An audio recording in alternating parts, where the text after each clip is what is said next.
যদি আপনি মুসলমান হয়ে থাকেন এবং আপনার বয়স 18 থেকে 35 বছরের মধ্যে হয়ে থাকে, তবে এই ভিডিওটি আপনার জন্য।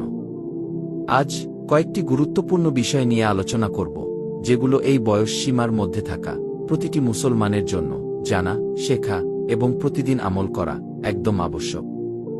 প্রথম বিষয়টি হল সময়মতো নামাজ আদায় করা। নামাজ হচ্ছে আপনার প্রতিদিনকার জীবনের সকল কাজের কেন্দ্রবিন্দু এবং বরকতের চাবিকাঠি। আল্লাহ তাআলা পবিত্র কুরআনে ৮২ বার সরাসরি নামাজের কথা বলেছেন। নামাজ আদায় ফরজ উল্লেখ করে আল্লাহ তাআলা বলেন, নিশ্চয়ই নামাজ মুমিনদের উপর নির্দিষ্ট সময়ে ফরজ। দ্বিতীয় বিষয়টি হল প্রতিদিন কুরআন তিলাওয়াত করা। এতে আল্লাহর সাথে আপনার সংযোগ বৃদ্ধি পায়। পবিত্র কুরআনে উল্লেখ করা হয়েছে, তোমার প্রতি যে কিতাব নাজিল করা হয়েছে তা থেকে তিলাওয়াত করো, আর আল্লাহর স্মরণই তো সর্বশ্রেষ্ঠ।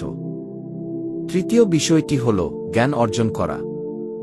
শরীয়তি জ্ঞান অবশ্যই অর্জন করতে হবে, কারণ জ্ঞান ছাড়া আল্লাহর ইবাদত সঠিকভাবে করা যায় না এবং জ্ঞান ঈমান বৃদ্ধি করে।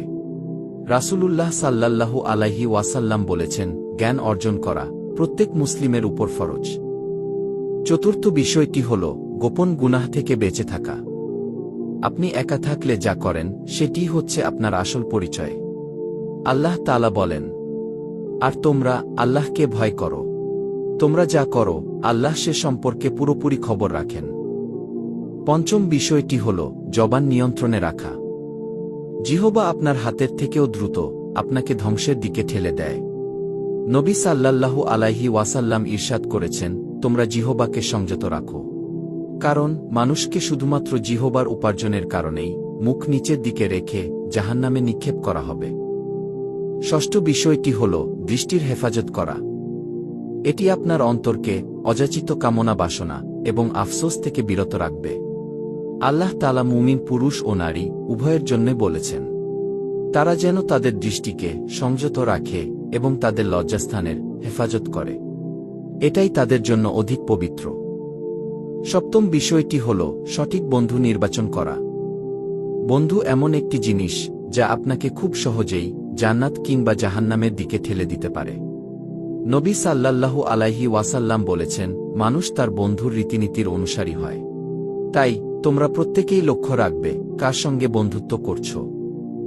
অষ্টম বিষয়টি হল হালাল উপার্জনের ব্যবস্থা করা। মূল্যবান কোনো দক্ষতা অর্জন করে আত্মনির্ভরশীল হওয়া এবং সেই দক্ষতাকে কাজে লাগিয়ে হালাল রিজিকের ব্যবস্থা করা। কেননা আল্লাহ তাআলা বলেছেন, হে মুমিনগণ, আমি তোমাদেরকে যে হালাল রিজিক দিয়েছি তা থেকে আহার করো। নবম বিষয়টি হল শরীর ও স্বাস্থ্য ঠিক রাখা। শরীর চর্চার মাধ্যমে শরীরকে শক্তপোক্ত রাখা ও নিজের স্বাস্থ্যের প্রতি যত্নবান হওয়া খুব প্রয়োজনীয়। আল্লাহর রাসূল সাল্লাল্লাহু আলাইহি ওয়াসাল্লাম বলেছেন, শক্তিধর ঈমানদার দুর্বল ঈমানদারের তুলনায় আল্লাহর নিকট উত্তম ও অতি পছন্দনীয়। দশম বিষয়টি হল নিয়মিত দান খয়রাত করা। মনে রাখবেন, দান কখনো সম্পদ কমায় না, বরং বাড়ায়। আল্লাহ তাআলা বলেছেন, যারা আল্লাহর পথে তাদের সম্পদ ব্যয় করে তাদের উপমা একটি বীজের মতো, যা উৎপন্ন করল 7টি শীষ, প্রতিটি শীষে রয়েছে 100 দানা। আর আল্লাহ যাকে চান তার জন্য বাড়িয়ে দেন। 11তম বিষয়টি হল ঋণ থেকে দূরে থাকা। এটি স্বাধীনতা ও বরকত কেড়ে নেয়।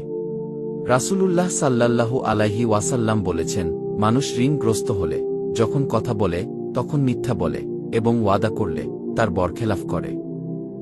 12তম বিষয়টি হল সময় মতো বিয়ে করা। শুধু শুধু বিয়েতে দেরি না করে সামর্থ্য হলেই বিয়ে করে নেওয়া। কেননা বর্তমান সময়ের অনেক বড় বড় ফিতনা থেকে বেঁচে থাকার জন্য বিয়ে একটি উত্তম পথ।